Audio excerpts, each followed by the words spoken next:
자, 최근에 중국의 AI, 인공지능 프로그램인 딥시크가 과도한 개인정보 수집이 논란이 돼가지고 결국 우리나라에서 서비스 중단이 되었다라고 합니다. 자, 한두 군데뿐만 아니라 여러 가지 복수의 언론에서도 딥시크 국내 서비스 중단에 대해서 이제 여러 가지 언론에서도 똑같은 소식을 다루고 있는 거 여러분들이 확인을 해볼 수가 있습니다.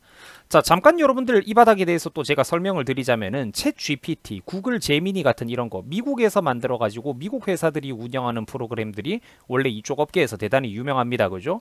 뭐 물론 이제 가끔 제가 좀 잘 알고 있는 분야에 대해서 이렇게 세부적인 질문을 해보면은 얘네들이 틀린 답변을 할 때도 있고 아직까지는 개선해야 될 점들이 많습니다만 전반적으로 어떤 이제 문장을 구성하는 수준이나 이런 거를 보면은 진짜 어설픈 사람보다도 더 나을 정도로 상당히 수준 높은 모습을 또 보여주고 있는 프로그램들입니다. 자, 참고로 제가 여러분들 1년 전에 약 1년 2년 전에 구글 제민이랑 대화를 하면서 또 몇 가지 웃긴 질문 답변을 주고받은 적도 있는데 그게 이제 또 제 유튜브 영상에도 올라온 적이 있으니까 여러분들이 또 한번 참고를 해보시기 바랍니다.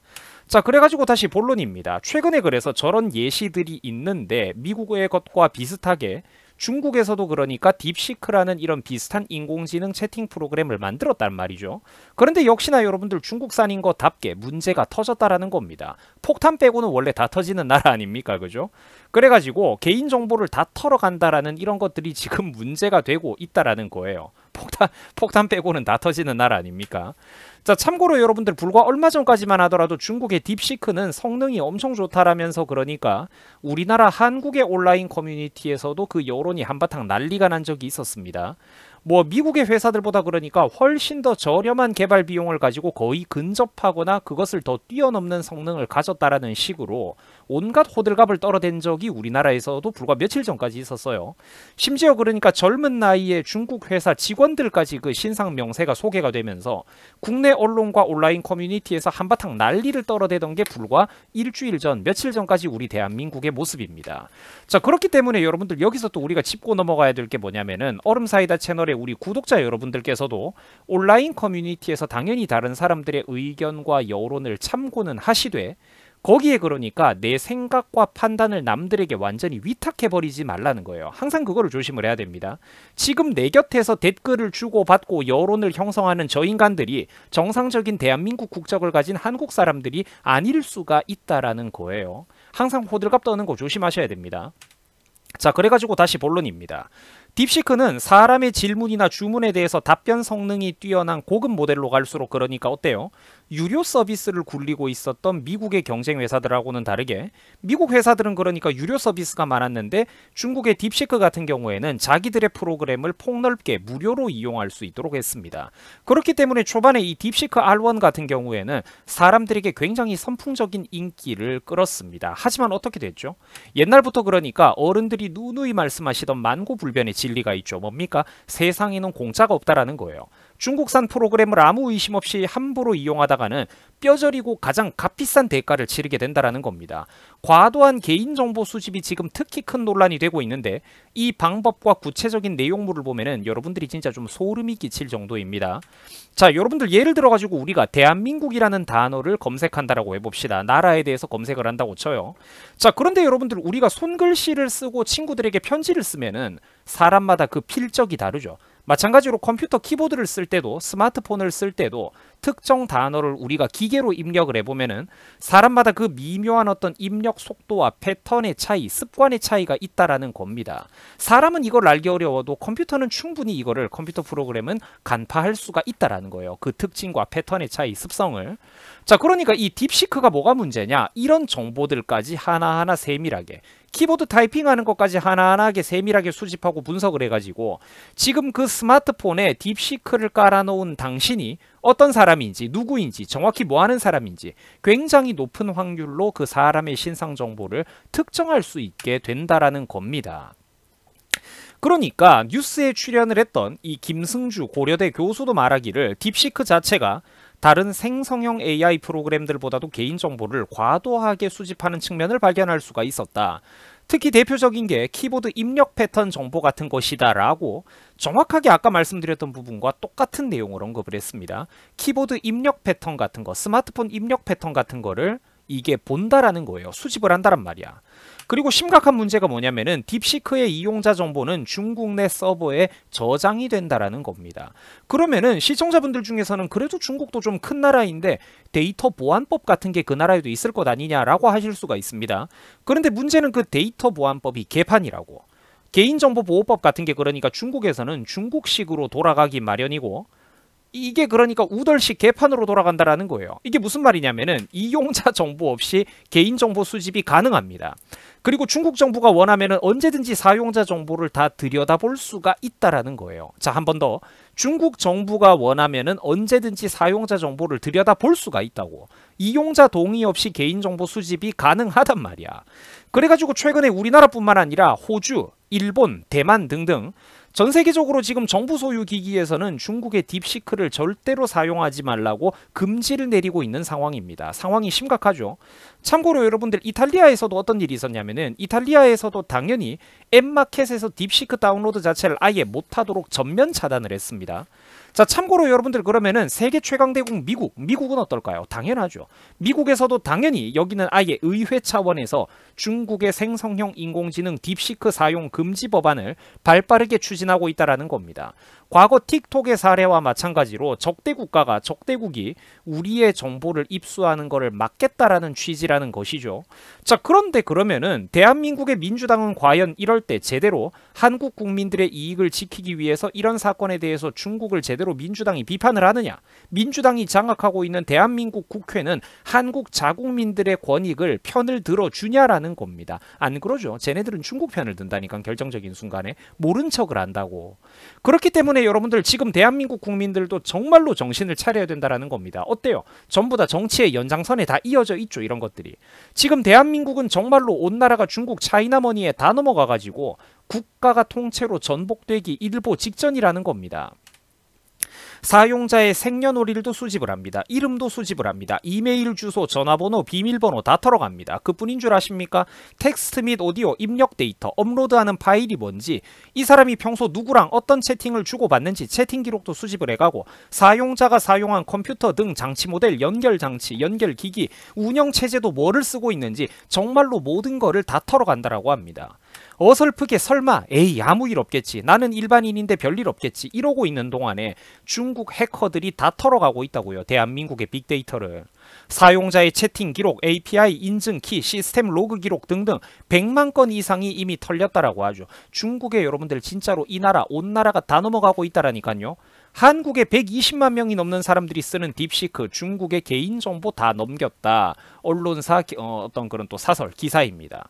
자, 평소 여러분들 IT 관심 많은 젊은 세대들을 비롯해가지고 기술에는 관심이 많아도 정치, 국제 외교는 잘 모르는 분들 솔직히 많죠.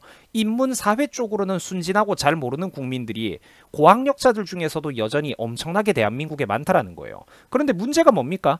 챗GPT 바로 다음으로 딥시크 앱 주간 이용자가 우리나라에서 제일 많을 정도인데, 딥시크 앱 주간 이용자가 벌써 1월 말 기준으로도 121만 명을 돌파를 했다라고 합니다. 아마 그러니까 지금이 벌써 2월 18일인데 오늘까지는 분명 저것보다도 10만 명, 20만 명 이상 사람들이 늘었을 거란 말이에요. 그런데 이러는 동안에 어떻다? 여러분들의 개인정보는 다 넘어가고 있다는 겁니다.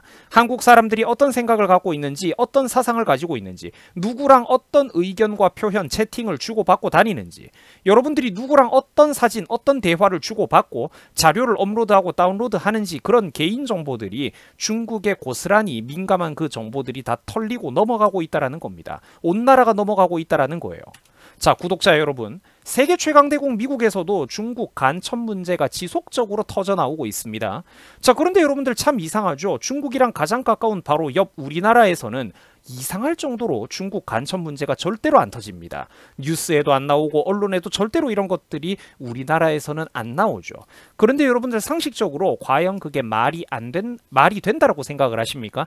진짜 우리나라가 간첩이 없는 걸까요? 안 걸리는 거죠. 워낙에 지금 이 나라는 정부 주요 요직까지, 국가 주요 기관들까지, 헌법기관들까지 전부 다 중국에 장악당해 있으니까요. 언론에도 차이나머니가 마술을 안 뻗친 데가 없으니까 기사가 안 나오고 걸리지를 않는 거라고. 한국의 여러분들 A웹이 어떻다고 합니까? 전 세계로 부정선거를 수출하고 있는데 한국은 이 약 물고 아무튼 선거도 무조건 완벽하고 깨끗한 나라라고 악을 쓰고 있죠. 중국 간첩 문제도 절대로 아무 문제가 없는 완벽한 나라다. 미국도 털리고 있는 판에 우리나라가 완벽하고 절대로 간첩이 없다고? 말이 됩니까? 국민들이 그렇기 때문에 진짜로 정신 차려야 된다라는 겁니다. 여러분, 그렇기 때문에 그동안 끊임없이 이런 문제를 경고해온 그 사람들이야말로 진정으로 눈을 뜨는 사람들이었고 눈을 뜨고 사는 사람들이었고 애국자들이었습니다. 한국은 먹음직스러운 양목장이라는 거예요. 양떼가 여러분들 그 양떼가 얼마나 먹음직스럽습니까? 지금 대한민국이라는 이 목장의 울타리는 그런데 문재인 정부 시절에 이미 심각할 정도로 나라가 망가지고 군데군데 무너져가지고 구멍이 뚫려 있다라는 겁니다. 이미 울타리 안에까지 늑대들이 몇 마리 우르르 들어와 있어요. 이때 그러면은 사람은 어떻게 해야 됩니까? 울타리를 보수를 해야죠. 그리고 남자 목동들이 다 같이 모여가지고 힘을 합치고 조심해야 됩니다. 몽둥이와 무기와 횃불을 들고 울타리를 한번 점검을 합시다. 목장 전체를 밤낮으로 한번 대대적으로 보수하고 손을 봅시다 해야 된다고. 이렇게 얘기하는 사람들은 상식적인 애국자이고 우리 이웃 모두를 걱정해주는 현명한 사람들인 거지. 절대로 이런 목소리를 내는 사람들이 고리타분한 극우 유튜버고 극우 스피커고 그런 게 아니라는 겁니다. 그렇게 적극적인 활동과 액션과 경고의 목소리를 못 내도록 가로막는 그 인간들이 대한민국의 발목을 잡는 간신배들이라는 거예요. 국힘당 안에도 그런 인간들이 지금 우글우글하잖아. 민주당은 말할 필요조차 없고. 국힘당 안에도 지금 그러니까 이런 중국 차이나머니에 절여져 있는 간첩놈들이 드글드글하단 말이야 지금. 자, 사랑하는 젊은 우리 유튜브 시청자 여러분들, 젊음은 정치에 대한 무지의 변명이 될 수가 없습니다. 젊다고 해가지고 내가 정치에 대해서 무지하다라는 이런 변명이 될 수가 없다고요. 젊음이라는 단어 아름답고 찬란합니다. 그죠? 젊음이라는 이 찬란한 이름 앞에서는 수많은 면죄부가 주어집니다. 젊으니까, 어리니까 모를 수도 있지라고. 하지만 젊다고 해서 정치에 대한 무지의 변명이 될 수는 없다라는 겁니다. 투표권을 손에 쥐게 된 그 순간부터 여러분들은 이제 어른이 된 거고 이 나라의 주인이 된 거고 주식회사 대한민국의 주주가 되었다라는 거예요. 앞으로 20대 30대 젊은 우리들 나와 여러분들이 적어도 앞으로 50년 이상은 평생 살아가지 않겠습니까? 우리 뭐 80대까지 못 살겠어요? 그런데 우리만 제일 젊고 어립니까? 아니죠. 우리보다도 더 어리고 우리 뒤에 뒤따라오는 어린 세대들, 어린 친구들이 있단 말이야. 우리 밑에도. 2000년대생들이 있겠죠. 2010년대생들이 있겠죠. 그 후배 세대들이 있을 텐데 그들에게 우리 역시 그러니까 어떻다? 부끄럽지 않은 형이 되고 누나가 되고 선배가 되도록 우리 역시 노력을 해야 되지 않겠습니까? 내 위에 있는 세대들, 선배 세대들, 어른들에게만 어떤 노력을 하라고 하는 게 아니라 젊은 우리도 노력을 해야 된다고. 우리 역시 2000년대생, 2010년대생 후배 세대들에게 부끄럽지 않은 형, 누나, 선배가 되자라는 거예요. 이 딥시크 얘기를 하면서 여러분들 그래가지고 지금 어떻습니까? 국제 외교적인 부분까지 왔습니다. 그죠? 하지만 저는 절대로 제가 과도한 얘기를 한 게 아니라고 생각을 합니다. 왜 그렇죠? 이런 정치적인 문제라는 게 전부 다 그러니까 이 사회시설 뉴스는 나중에 그러니까 안목이 좀 넓어지면 깨닫게 되는데 모든 것들이 그러니까 하나로 연결이 되어 있다니까요. 구슬이 서말이라도 꿰어야 보배라고 하죠. 그 구슬을 파편적으로 서로 떨어져 있는 그 도자기 파편 조각으로 냅둘 게 아니라 하나로 목걸이로 연결을 해볼 줄 알아야 된다라는 거예요. 우리가 살아 숨쉬는 모든 것들이 정치의 연장선 위에 서 있다라는 겁니다. 충분히 일리 있는 우려를 제가 말씀을 드린 거죠. 자, 우리 사랑하는 유튜브 시청자 여러분들, 여러분들이 바로 이 목장, 대한민국이라는 목장의 주인입니다. 여러분들이 이 목장의 주인이라고. 그럼 어떻게 해야 됩니까? 총을 들고 허리에 칼도 차고 망치와 못을 들고 같은 젊은 친구들 여러 명과 함께 울타리 전체를 한 바퀴 돌아야 된다고. 이제 우리가 어른이 됐단 말이야. 울타리 전체를 한 바퀴 돌고 보수를 하고 점검을 해야 된다고요. 경각심을 느껴야 돼. 그리고 이 대한민국이라는 양떼를 우리 손으로 이제 우리가 지켜야 된다고. 우리가 이 목장의 주인이 됐단 말이에요. 항상 여러분들 경각심을 느끼고 뉴스를 볼 때 폭넓은 시야로 바라보시고 이 나라에 대해서 여러분들이 주인의식을 가져야 할 때입니다. 정말로 지금 대한민국 시급하고 긴급합니다. 자, 여러분들 수고하셨습니다. 고맙습니다.